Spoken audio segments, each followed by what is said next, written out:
Last year, the City of Duluth ended a nearly 80-year partnership with Visit Duluth, the organization in charge of tourism marketing for the city.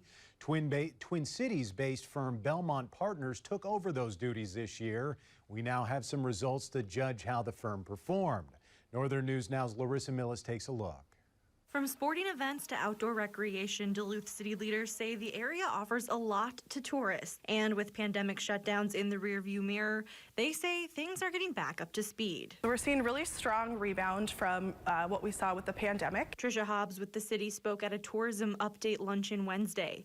She says numbers are showing tourism in town is thriving. So most months out of the year, we were outpacing what we saw in 2021 as well as 2019. 2021 was an amazing summer for Duluth, and so we were really glad to really be at those levels. According to the Duluth Chamber of Commerce, data from Smith Travel Research shows between January and September of this year, the total number of hotel rooms sold in Duluth reached almost 595,000.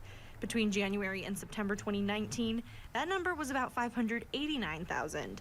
Chamber of Commerce President Matt Baumgartner says the transition into Bellmont Partners has been positive. Very pleased, and a lot of our partners in the hospitality sector, whether that be hoteliers, whether that be restaurants, or even some of the merchants have been pleasantly surprised by the results that they've seen under this new model. With the steady tourism demand, Baumgartner says the next step is making sure the industry stays staffed. The biggest challenge right now, as with many industries, really comes down to workforce now. Visitors near and far taking in all Duluth has to offer. That speaks to the quality of service we have here. It speaks to the quality of goods and products we have here.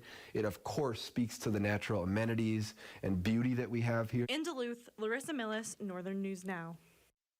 Again, all this information was announced today at the City of Duluth's Tourism Industry Update. They host those every couple of months, so we should get another update early next year.